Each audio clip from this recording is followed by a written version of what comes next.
fatores de risco e prevenção do câncer de próstata.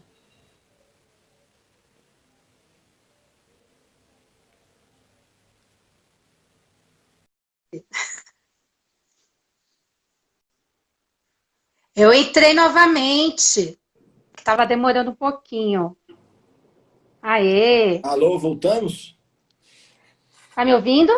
Estou ouvindo muito bem, alto e claro. Tá conseguindo me ouvir? Voltamos! Tá me ouvindo? Tá cortando um pouquinho. Agora tô ouvindo. Tá, acho que é a internet aqui, esse horário. Bom, mas agora melhorou.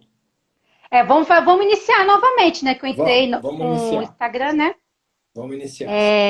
Live Fatores de Risco e Prevenção do Câncer de Próstata. Para quem não me conhece, eu sou a Thaís, psicóloga, psico-oncologista, e o convidado de hoje da live é o Dr. Elinei, e ele vai se apresentar agora. Olá a todos, meu nome é Elinei Ferreira Faria, sou oncologista. Eu sou especializado nos tumores geniturinários, né? E a Thaís me convidou para falar um pouquinho com vocês aí, quem tiver aí com a gente falar sobre um pouquinho sobre câncer de próstata, né? Que eu acho que o Novembro Azul tem tudo a ver, né, Thaís? E dada a importância do câncer de próstata na saúde masculina. Tá conseguindo me Estamos ouvir, no. Thaís? Estou conseguindo ouvir, sim. Tá. Então, Estamos no mês, né, que é todo voltado ao homem, agora, né? E só que tem o tabu, né? Também, que os homens, os homens não conseguem, né, se é, conscientizar de fazer, né, os a gente tem que exames. quebrar o tabu, Thaís, com um pouco de ciência e um pouco de informação. Que eu acho que a informação é o fator mais importante para a quebra de tabu. O que é informação? Vamos lá. Qual é a incidência de câncer de próstata? Faço a pergunta para quem está assistindo. Vou falar. 1 em cada 6 homens vai ter câncer de próstata ao longo da vida. Tá ok? Sabe, mas isso é muito importante. Imagina, por exemplo, o homem que está nos assistindo. Imagine você está jogando futebol. Então, são lá, tem 6 pessoas no seu time. Tem 6 pessoas, um de vocês vai ter câncer de próstata. E pode ser você. Então, esse dado é um dado epidemiológico muito importante que os homens não sabem. Acham que câncer. E esse negócio, câncer, acidente de carro e doença grave, você acha que só acontece com o teu vizinho. Você acha que só acontece com o seu conhecido. Não, pode acontecer com você. Né? Então, a importância disso aí. Isso é a má notícia, né, Thaís? Agora eu preciso dar uma boa notícia. Qual que é a boa notícia? Se o tumor de próstata for descoberto na fase inicial, ele chega a ter 95% de cura. É muito, é muito. Se você fizer elencar, por exemplo, os tumores, vamos pôr todos os tipos de tumores do corpo humano. Tumor de tireoide, tumor gástrico, tumor de intestino. Se você fizer um ranking... Alô?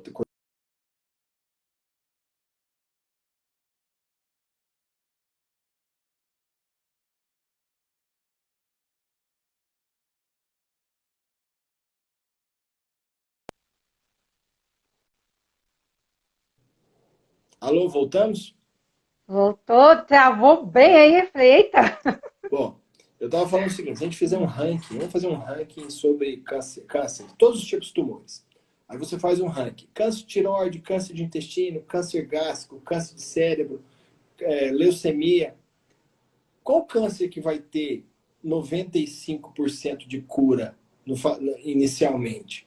É muito alto. Então, se você pegar tumor inicial, a taxa de cura é muito alta. Por isso que a gente fica estimulando, você que é homem, vá no médico, urologista, faça a prevenção, vai lá. Entendeu? É uma coisa muito importante. Daí tem o tabu que você falou, né? O tabu, Sim. assim, o que acontece? Tem duas maneiras de escapar. Você escapa com racionalidade, então você fala, não, eu preciso ir porque isso é bom para minha saúde, porque se eu fizer isso eu posso fazer um diagnóstico de câncer de próstata, porque 20% dos tumores são descobertos com PSA, aquele exame de sangue baixo, mas na verdade o toque está alterado. Então, assim, ou eu faço uma conta de bom humor. Ou você leva na racionalidade, ou você leva no bom humor. Tipo assim, vou lá, depois eu dou flores pro médico, depois eu dou chocolate pro médico. Assim, o brasileiro encara com muito bom humor, né, essa questão do tabu. Talvez outras culturas, tipo a cultura alemã, a cultura, né, a europeia em geral, a cultura americana, talvez encare com mais racionalidade. Mas o Brasil acaba levando com um pouquinho de bom humor isso e sai desse tabu, entende a importância que tem o toque retal. E acho que isso caiu muito, sabe? Se você pensar bem, isso aí caiu muito. Não é mais o que era antigamente. O pessoal está bem mais consciente. Os jovens parece que estão começando a ter mais consciência também, de um tempo para cá. Da Porque, importância também, né? na verdade, assim, o jovem está tendo mais consciência para tudo. Mas, na verdade, o que acontece? A gente está com expectativa de vida muito maior. Não se pensava em tumor de próstata, tinha pouco métodos diagnósticos. Hoje as pessoas estão vivendo muito, né? Hoje, graças a Deus, expectativas de vida de 70, 75, 80 anos, 90 anos. E aí, isso faz o adulto de 45, 50 anos se sentir um menino, né? Então, você chama o pastor de super jovem, né? Por exemplo, hoje a recomendação de se fazer o rastreamento de câncer de próstata para alguém de 50 anos, para a urologia ele é um menino, entendeu? Uma pessoa super jovem, né? Então a recomendação hoje, 50 anos para todo mundo, e se você for da raça negra ou tiver algum parente com câncer de próstata, você faz depois de 45 anos. Isso aí para a urologia é um menino. Uma pessoa de 45, 50 é criança para a gente. E é uma idade super jovem. E, assim, e talvez essas pessoas mais jovens, Thaís, de 45, 50 anos, sejam as pessoas que, quando você faz um rastreamento, você tem um maior impacto de sobrevida no tratamento desse câncer. Porque quando você olha a longevidade desse paciente, que esse paciente vai bater 50, 55, depois vai bater 80 anos, sei lá, então você tem um impacto muito grande dessa prevenção nessas pessoas. Se for parar para pensar, geralmente é com 45 que começa a fazer já o rastreamento, certo, doutor? Exato. 45 já começa. Mas assim, com casos na família, geralmente começa com qual faixa etária? Com casos na família ou raça negra 45 e a população geral 50 anos. Eu fiz um estudo epidemiológico, até publiquei numa revista internacional há alguns anos, que mostrava que você até tinha pacientes com menor idade com câncer, mas era 1%, 0,5%, né? Abaixo dessa idade. Então, assim, estatisticamente, se você obedecer esses critérios dos 45, 50, tá ótimo. Mas acontece algum caso que nem o câncer de mama, de ser mais ou menos com 25 ou 30 anos? Não, acontece, nós já tivemos casos lá, mas é muito raro. Então, assim, isso não justifica do ponto de vista epidemiológico. Claro, se a pessoa quiser ir lá e fazer pesquisa, o médico nunca vai se furtar a fazer um rastreamento, fazer uma pesquisa, entendeu? Mas, assim, em níveis epidemiológicos e de recomendação de sociedade, essa é a idade. Só que a população tem que se conscientizar, né? Que é uma doença que, assim, precocemente tem cura quando é descoberto, só que também pode matar, né? Mas aí, Thais, assim, o impacto do diagnóstico precoce não é só em vida e morte, né? Você não pode olhar Uhum.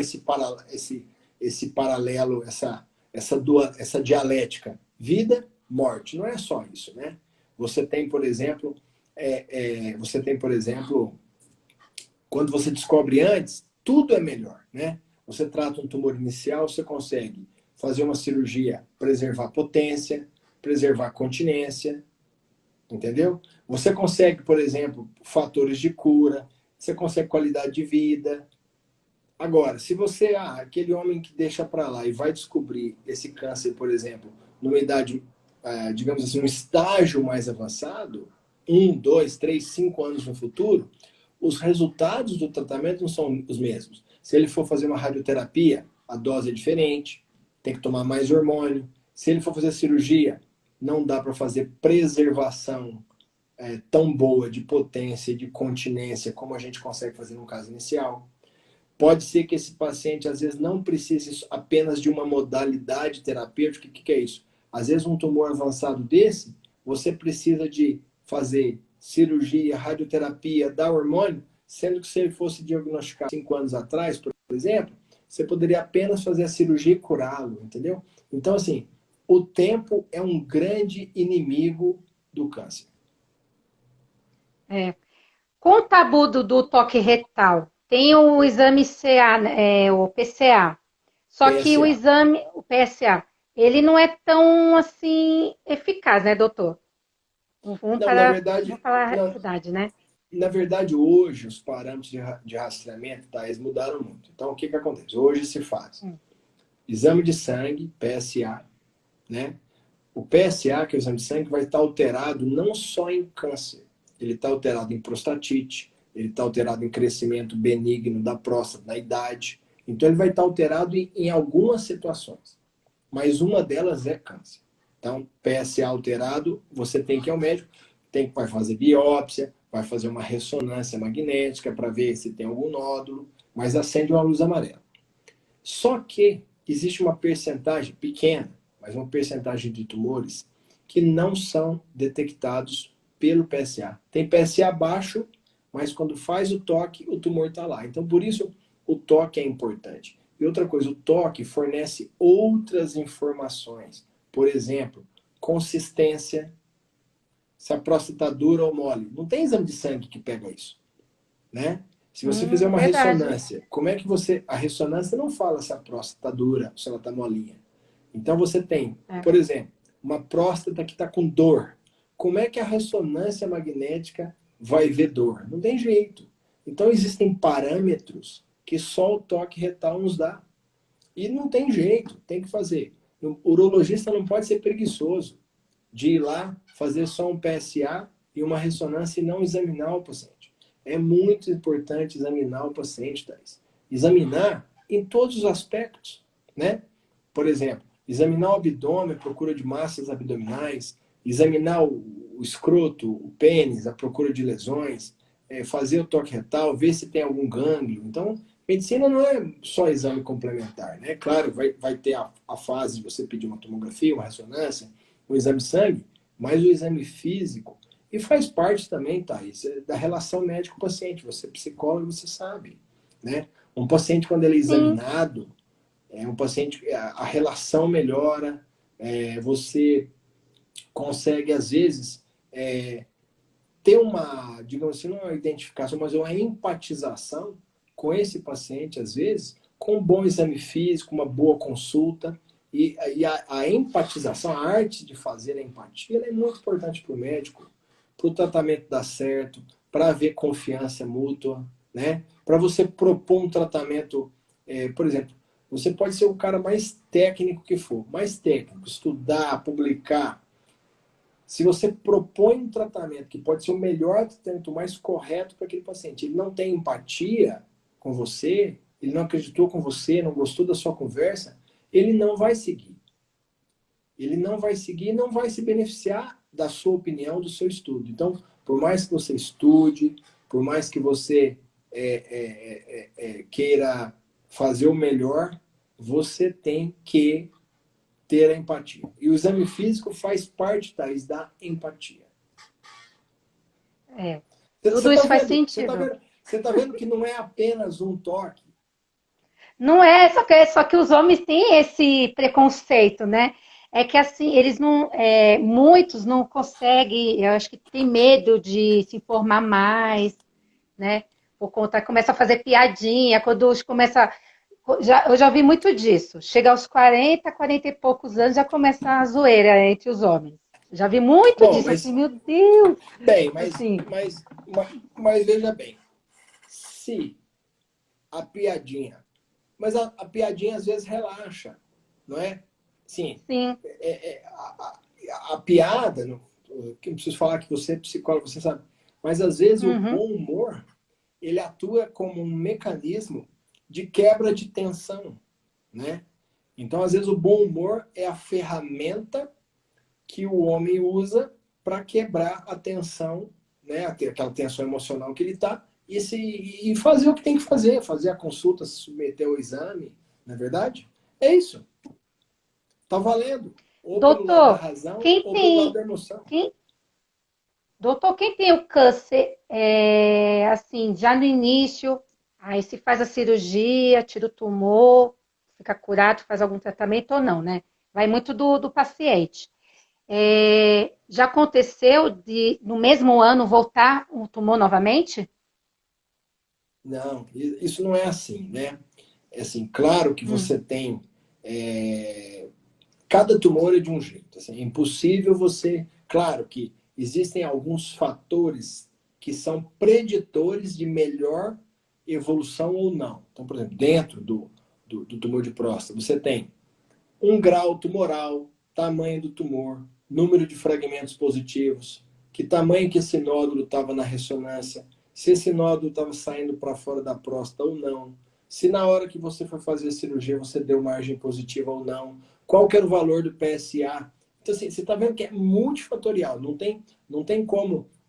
A medicina não é tão simplista assim, tá? A medicina, às vezes a gente até tenta transformar medicina em uma coisa mais simplista para melhorar o entendimento, mas não é assim. Então são muitos uhum. fatores que balizam a gente se esse tumor vai voltar ou não. Então, assim, existem nomogramas hoje, se você quiser entrar, tem vários nomogramas, por exemplo. Tipo assim, ó, tem um nomograma para saber se esse tumor meu ele vai operar e vai voltar. Qual que é a chance de voltar em quanto tempo? Existem hoje nomogramas que fazem esse cálculo. Mas a gente não fica vivendo de matemática, né, Thais? A gente fica vivendo de medicina, não é matemática. Então, você pode fazer a continha lá e achar que o tumor vai voltar em um ano e, de repente, o tumor voltar daqui 10 anos. Isso medicina é o dia a dia. Medicina é dia a dia, é segmento. Medicina é sempre esperar o inesperado.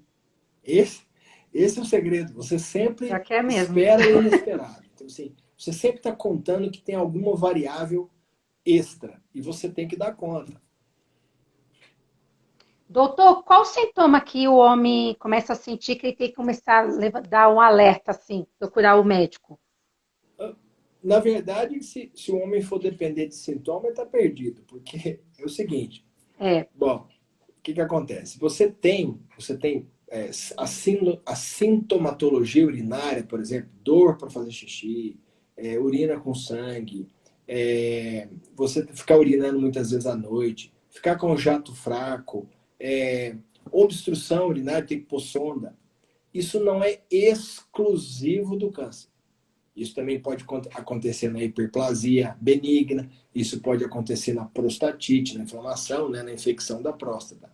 Porém, se esses sintomas vierem do tumor, já é um prelúdio que esse tumor está avançado.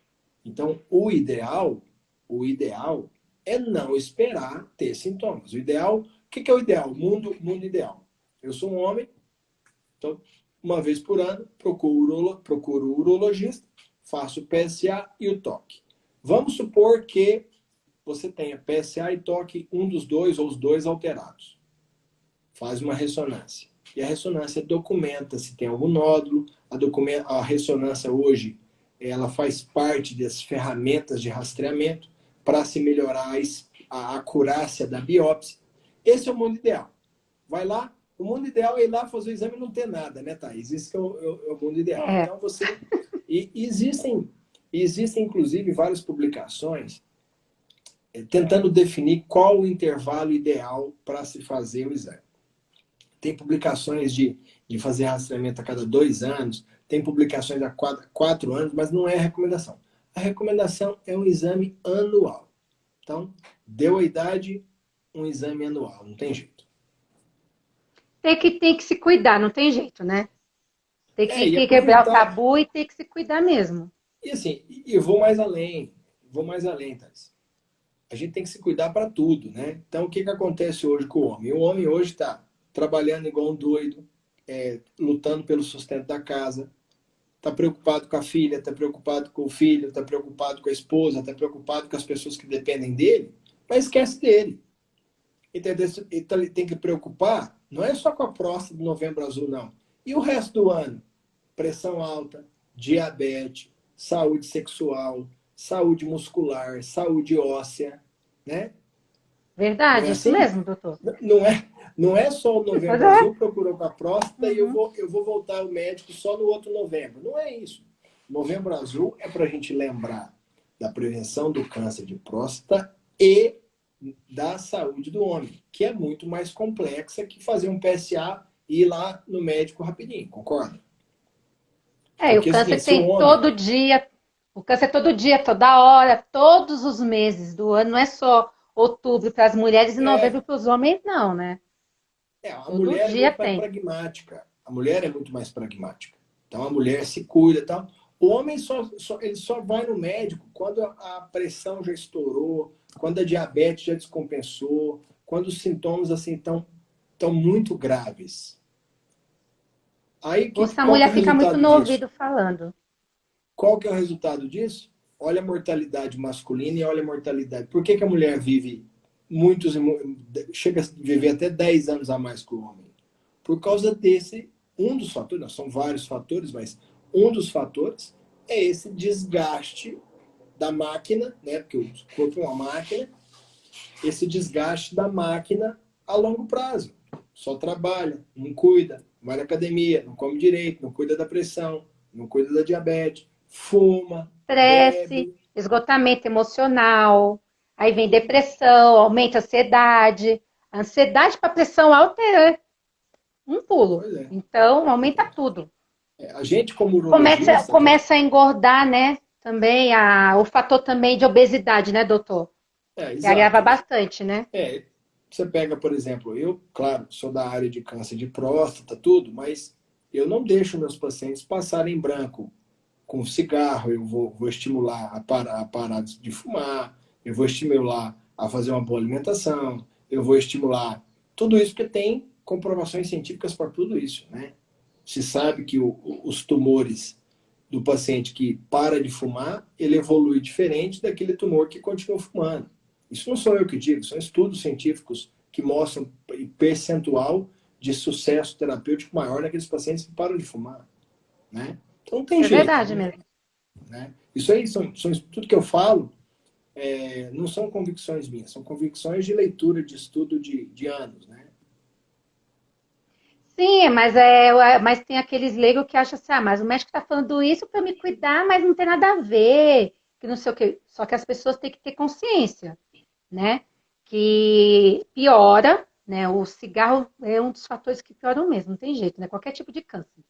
Para Não, tudo, o né? Só para cigarro, câncer também, né? não, cigarro é ruim para tudo, né?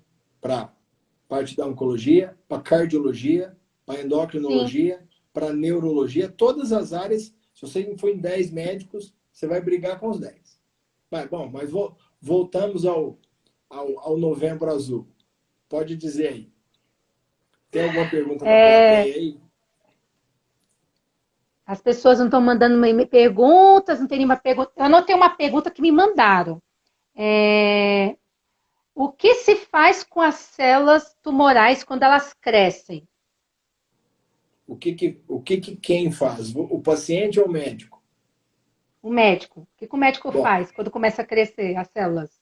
bom, o que acontece? O comportamento do tumor, um dos fatores é esse crescimento desordenado de células, né? Então, é verdade que o tumor vira tumor. Um dia ele foi uma célula e depois ele vira um tumor.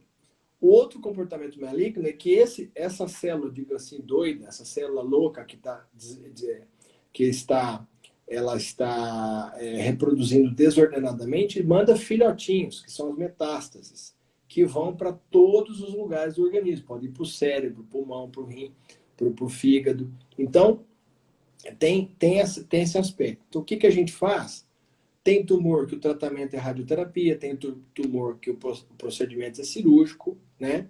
E a gente sempre quer remover essas células no início, né? Eu sou cirurgião, a gente opera bexiga, próstata, rim, adrenal.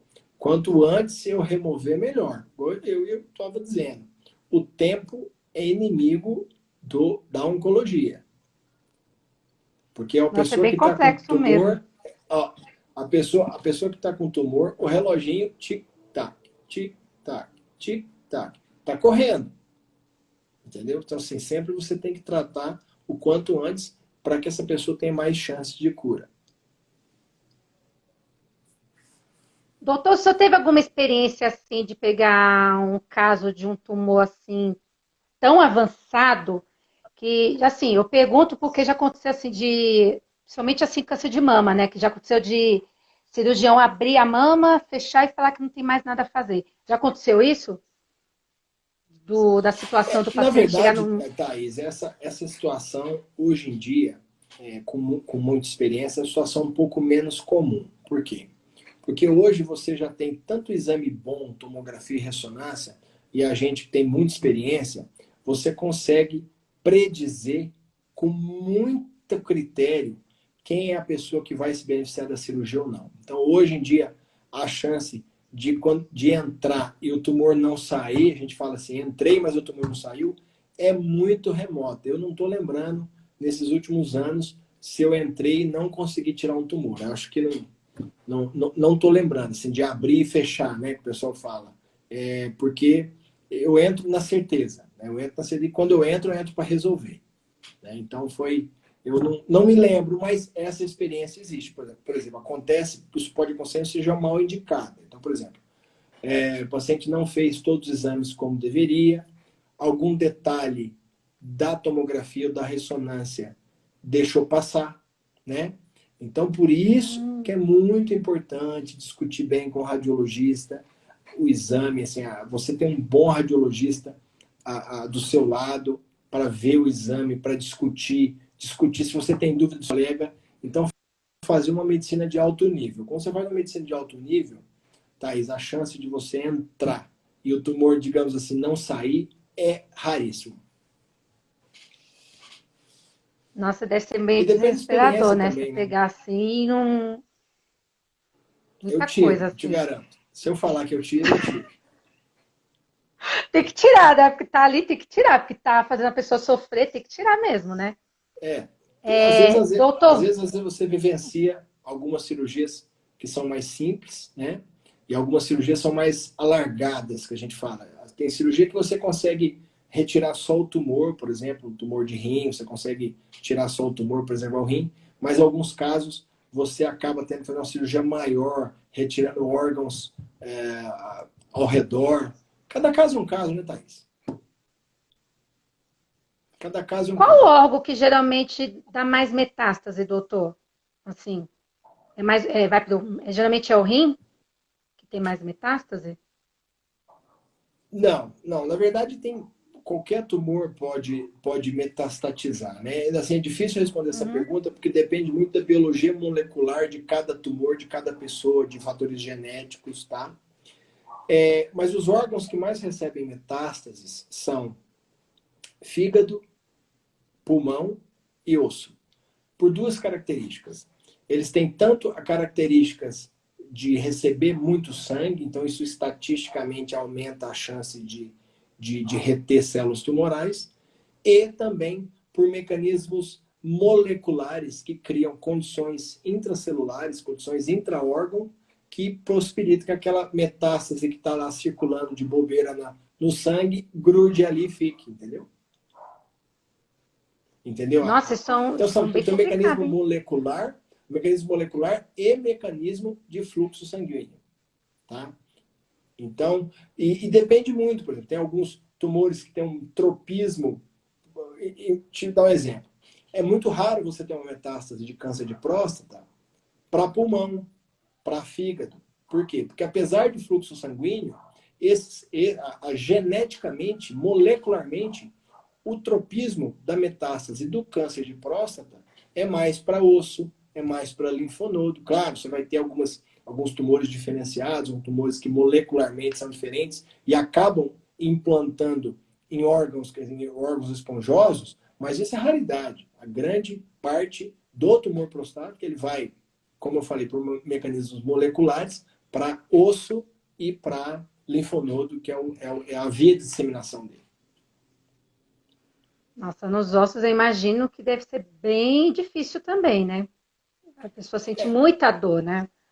Assim, um dos sintomas é dorose, mas não é só dorose, né? Você tem mecanismo de balanço do cálcio, você tem outros fatores mas hoje em dia já tem até uma corrente que tenta irradiar e fazer, a gente chama de cybercirurgia, né? Que você usar a radioterapia, o bisturi da radioterapia, direto nessas metástases ósseas. Mas isso dá uma live só disso, né? Que isso é um tratamento ainda muito moderno e talvez foge um pouco do escopo da discussão do Novembro Azul, mas assim, isso é possível e hoje existem trabalhos para isso. Eu vou dar uma aula amanhã, inclusive, que um dos slides, ele justamente contempla essas técnicas novas de tratamento, de ablação da metástase óssea. Tem uma outra pergunta que me mandaram, que é: há como identificar tumores que crescem muito devagar e não apresentam risco? Existe, na verdade, eu acho que essa pergunta era a respeito da vigilância ativa. Existe, na verdade, quando você vai tratar câncer de próstata, você pode ter 3 vertentes. Né? Você tem a vertente da cirurgia e dentro da cirurgia aberta, cirurgia laparoscópica, robótica ou perineal, então você tem 4 acessos. Dentro da radioterapia, você tem radioterapia externa, braquiterapia, fracionada, você tem modalidades de radioterapia. E uma das modalidades de tratamento, fora radioterapia e fora cirurgia, é a vigilância ativa. É que a gente chama Por que vigilância ativa? Porque você identifica nesse tumor parâmetros que falam que esse tumor é indolente, que fala que esse tumor é mansinho, que esse tumor vai evoluir de maneira lenta, tá? E a gente tem estatisticamente que quando você identifica esses fatores, 30% dos tumores ao longo de 8, 10 anos serão tratados e 70% não serão tratados, o que é bom negócio, né? Quais são os parâmetros? Então o médico vai ver o valor do PSA, o grau tumoral, quantos fragmentos positivos. Ele pode olhar a ressonância para ver o tamanho do nódulo.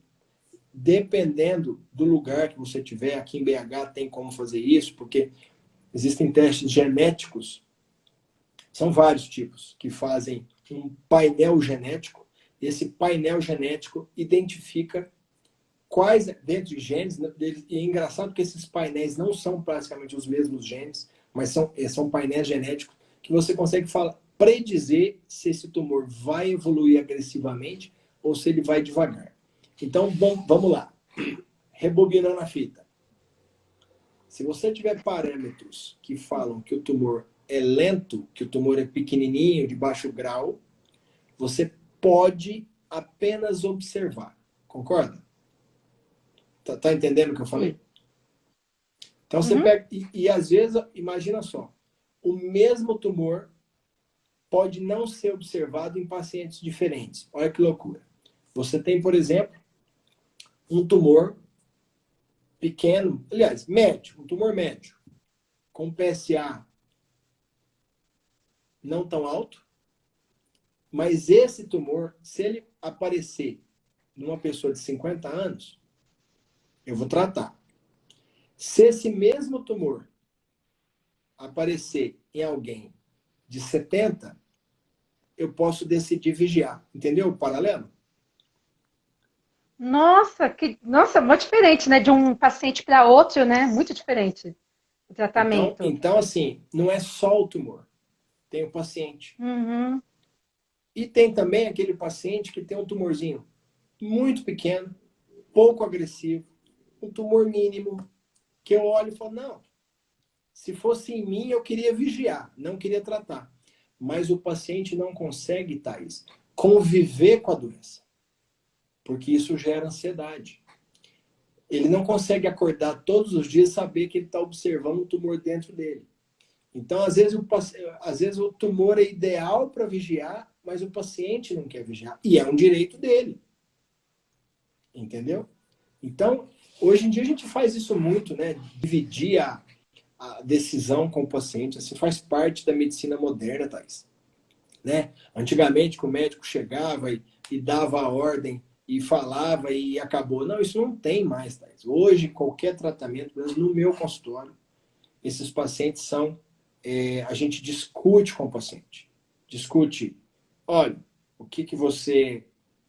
os tratamentos são 1, 2, 3, pode vigiar, pode fazer radioterapia, operar. A gente expõe, a gente até demora, porque inclusive, eu trabalho com linha de raciocínio. Eu gosto de pegar uma folha, desenhar, explicar, colocar os itens. Isso clareia a cabeça do paciente para ele tomar uma boa decisão junto comigo. Né? Eu quero que ele tome uma boa decisão. E para isso eu E preciso fica que ele mais esteja fácil do para meu ele lado. entender também, né? E fica mais fácil Não, para ele decisão é entender. tudo. Uhum. E outra coisa, quando decide operar, tem que operar com alguém qualificado. Por que eu vou te falar? Não existe segunda chance para uma cirurgia mal feita. Cirurgia mal feita não volta no tempo, Thaís. Se você construir uma casa, você construiu um muro lá. Se não gostou daquele muro, você desmancha e faz outro. Medicina não é assim. Medicina não existe um tiro mal dado, uma cirurgia mal feita não volta no tempo. Então, o paciente tem que ir para a cirurgia muito convicto, de mão dada com o médico, de mão dada não, abraçado com o médico e confiando no seu médico. E o médico, né, o Brasil tem excelentes profissionais, e a gente quer que esse paciente seja operado com muito critério, com muito cuidado, observando todos os detalhes anatômicos da cirurgia e adaptando, Thais. Cada cirurgia é adaptada para cada paciente, ok?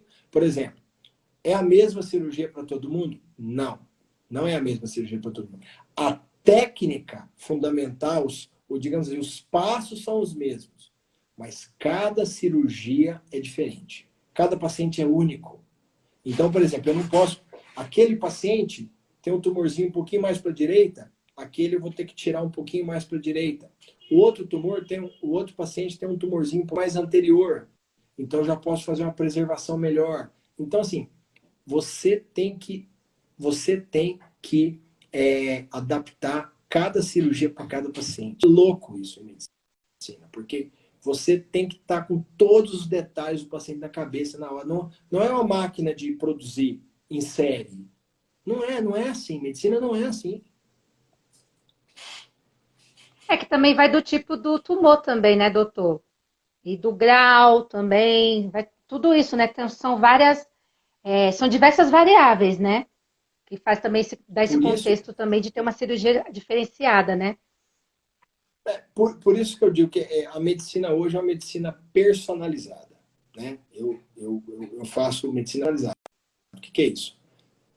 Adaptar o tratamento a cada um. Entendeu? Acho que isso é o futuro da medicina. Isso e técnicas operatórias, testes genéticos, parâmetros, nomogramas, que são cálculos matemáticos de chance estatística de tratamento, isso é uma boa coisa. E no final, quem decide é o paciente. É bem legal isso. A sua técnica de cirurgia robótica, quer falar mais sobre ela? Sim. Engraçado, o que acontece? A cirurgia perineal, que é aquela que põe o paciente quase de cabeça para baixo e faz o acesso da próstata ali embaixo do ânus, né? À frente do ânus, aliás, ela foi desenvolvida há muitos anos, no século passado mesmo, assim, começo do século passado. Ela dava muito problema, incontinência urinária, incontinência fecal, era cheio de complicações, apesar de, teoricamente, ser mais curto o espaço. Aí, por causa desses maus resultados, na década de 80, Patrick Walsh, um cara do John Hopkins, descreveu a técnica por cima, aqui atrás do pubis, aquela que você faz um corte entre o pubis e o umbigo. E entra por ali, técnica aberta. Essa técnica aberta foi bem até os anos 90, quando os anos 90 veio a técnica laparoscópica, que depois também foi evoluindo e evoluiu a partir do ano 2000, a técnica robótica, né, que apareceu, o primeiro caso foi operado no ano 2000, porém, chegou no Brasil só em 2008. Então, em 2008 chegou em São Paulo, e hoje nós temos aí 75 plataformas robóticas, se não me engano, no Brasil todo. Bom, dito isso, a gente descreve o que é a cirurgia robótica. O que é a cirurgia robótica? Acho que vocês já viram aí algumas postagens minhas, já viram na internet. Basicamente, o robô é um pedestal assim, só para você entender, um postezinho assim, com 4 braços, tá? Um braço da câmera e 3, que é o bracinho de pôr a pinça. E esse robô, ele entra, a pinça entra no paciente através de um portalzinho, né, de um buraquinho de 8 milímetros, tá? Mas quem que mexe o robô? Quem que mexe o robô é o médico, não é o robô, não mexe sozinho. Se você largar ele lá, ele fica parado. E o cirurgião, ele senta num cockpit, né, que é uma cadeira que a gente inclina. Você já deve ter visto foto, né? O cirurgião senta Eu vi nos seus no stories. console. Exato. E lá no console, ele faz toda a manipulação do robô. O bracinho para cima, para baixo. Então, assim, e você tem como lá no robô regular a escala. Então, você faz um movimento aqui de 5 centímetros, lá é 1 centímetro. Você regula a escala. Então, ele é muito mais preciso, né? Fora que a visão é 3D, é dupla iluminação. Então, assim, o robô, Thais, ele não transforma um cirurgião ruim num bom cirurgião. Ele possibilita o cirurgião que é bom ter acesso a uma riqueza de detalhes muito grande, né? Você vê na cirurgia robótica, às vezes, nervos e veias tão pequenas, 1 milímetro, 2 milímetros, que talvez uma cirurgia aberta você não veria. Então, assim, a riqueza de detalhes é muito grande, né? Nada contra também cirurgia aberta. Às vezes o paciente está num lugar, no sertão, lá num estado que não tem robô, não tem laparoscopia, e esse médico só tem a cirurgia aberta. É ótimo que faça cirurgia aberta, né? Eu acho que o importante é tratar, né? Se vai cortar, se vai ser por robô, aí depende de cada lugar, né? Depende do acesso robótico, depende de onde o paciente está, do convênio, se é SUS, então depende muito. Então, o importante é tratar, mas eu já tenho muitos anos, Thaís, que eu não faço cirurgia aberta mais, muitos anos. Acho que eu nem lembro mais como é que faz. Mas hoje minha rotina é só cirurgia robótica e laparoscópica. Ela tem a vantagem também do tempo de cirurgia?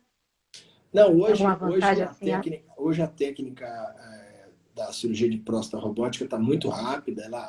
Ela hoje, 1h30, 1h15, a cirurgia é bem feita, sem correria, porque a gente está tão acostumado a fazer que acaba fluindo muito bem a cirurgia. Às vezes você está com um auxiliar bom, a cirurgia vai bem rápido. Claro, tem alguns casos mais difíceis, paciente muito obeso, próstata muito grande, e às vezes você demora um pouquinho a mais, mas isso não é nenhum tempo nefasto e virou rotina, né? Hoje a cirurgia robótica é rotina. Eu vi que uma postagem sua que você colocou que foi uma cirurgia meio complicada de um paciente obeso. Né? Essa foi um dos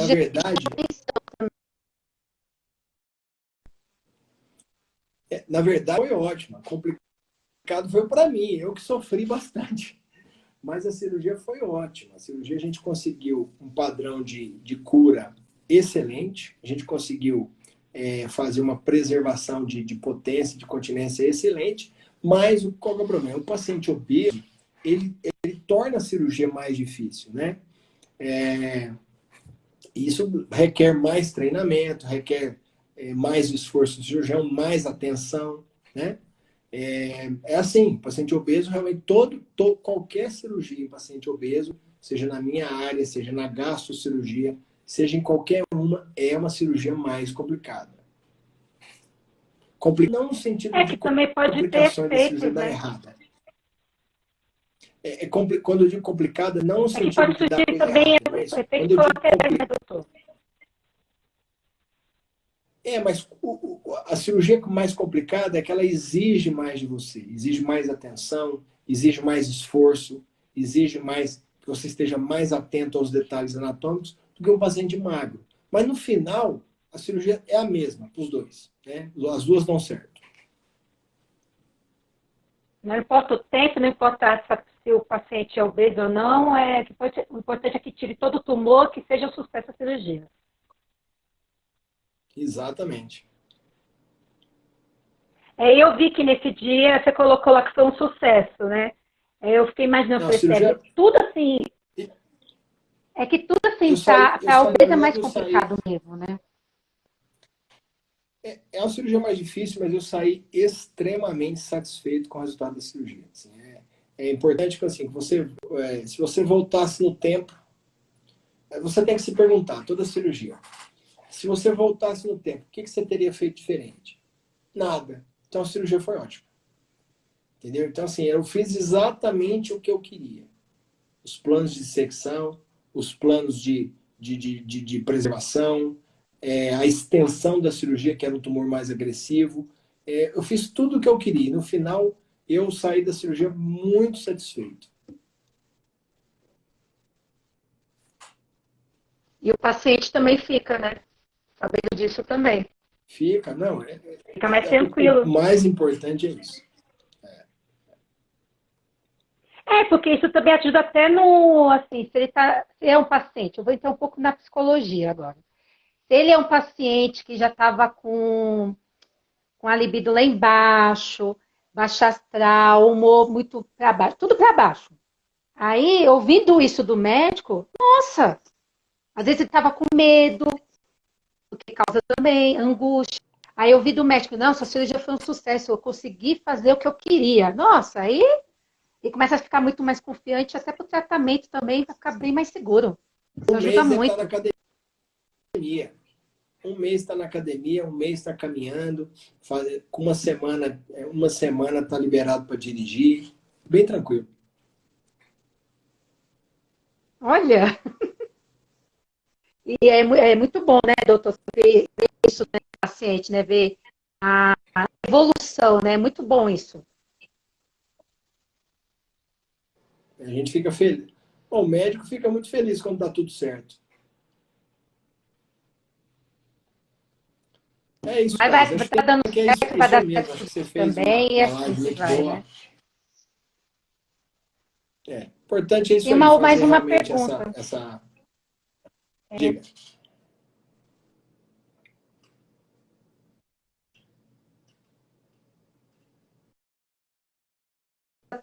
A pessoa quis saber, e qual a sua função? Não ouvi, cortou um pouquinho. O que é próstata e qual a sua função? A próstata é um órgão mais ou menos do tamanho assim de um pêssego, pequenininho, um pêssego, imagina mais ou menos o tamanho dela, um pêssego, que fica abaixo da bexiga, por onde passa a uretra, passa dentro dela, tá? E a função dela é produzir uma parte do sêmen, né? A parte do sêmen é responsável pela alcalinização do sêmen, uma parte preparada para nutrição do sêmen também. Então, ela tem a função na função reprodutiva, né? E a danadinha dá esse tumor. Tem que ficar esperto com ela.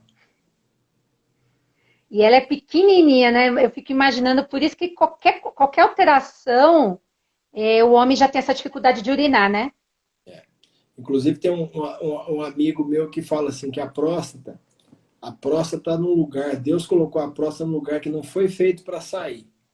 Porque o órgão difícil, delicado e cheio de detalhe para poder fazer a cirurgia, viu? Não, assim, dá para imaginar, né? A cirurgia de próstata é considerada uma das mais elaboradas que tem em medicina, né? Elaborada que eu não digo assim, em termos de detalhe anatômico, em termos de potencial de complicações. Então, é uma cirurgia muito elaborada. Por isso, ela gasta um tempo para o médico treinar, para o médico entrar com pessoas mais experientes, até adquirir a experiência necessária para se fazer uma boa cirurgia. Tem que ser bem seguro, né? Não tenha Também. dúvida. Nossa, cada detalhe eu fico imaginando como é que é feita a cirurgia. Gente, eu sou curiosa. Eu gostaria muito de assistir uma cirurgia assim. Seja Eu sou muito bem-vindo. curiosa, eu sou muito curiosa. Seja bem-vindo quando você Até, já quiser. teve muita gente que até falou que eu já que falaram assim para mim, que eu deveria ter feito medicina. Eu sou muito curiosa. Eu fico vendo muito vídeo de cirurgia.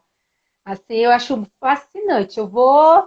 Manda algum vídeo para mim, doutor, depois, tá? Vou mandar, vou editar. Eu vou ter umas cirurgias aqui que eu tenho que colocar na internet, que eu editei, são casos bem legais. Eu vou pôr mais com o intuito de. Na verdade, eu ponho para médicos, né? Para colegas cirurgiões assistirem. E se eu puder contribuir com a melhora técnica de algum colega, eu fico muito feliz, né? Porque a gente também, eu sou professor, também tenho curso de laparoscopia, de robótica, e eu sou entusiasta de fazer esse tipo de abordagem e de ensinar as pessoas. Tá bom, fica à vontade quando você quiser aparecer, Thais. Bacana. Doutor, a gente está encerrando, né? Já está acabando o tempinho aqui, quase uma horinha. Você quer deixar uma mensagem para os homens, para as mulheres que também estão aqui presentes nessa Quero noite? sim, quero sim. É o seguinte, vamos aproveitar o Novembro Azul, cuidar da saúde do homem, né? E isso é um recado também não só para os homens, como para as esposas, para as filhas, para as netas, que não é só o médico que salva vidas.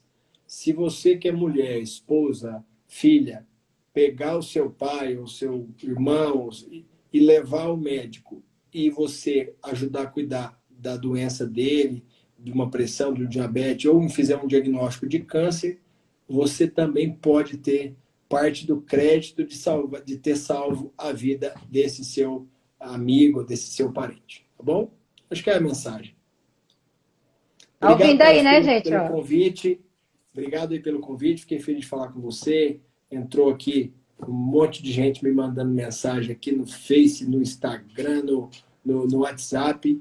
Espero que, se o nosso bate-papo aqui chegou e conseguir detectar um tumor e salvar alguém, eu já estou feliz. Uma pessoa. Se a gente ajudar uma pessoa, eu já estou feliz. eu também, viu? Tá Pra bom? alcançar. Por isso que eu vou deixar até salvo aqui para alcançar mais pessoas depois para quem não viu a live, assistir depois ela salva. É Gente, isso aí. muito obrigada. Até Doutor, mais, mais Thais. uma vez, muito obrigada pelo convite. Depois a gente pode até marcar mais outras lives mais para frente, tá bom? Legal, estou à Pessoal, disposição. vocês que ficaram com a gente até agora, muito obrigada. E não se esquecem, compartilha com seus amigos aí, tá? Um Boa noite abraço. a Até mais para todos. Fique com todos. Deus, viu? Obrigada, doutor.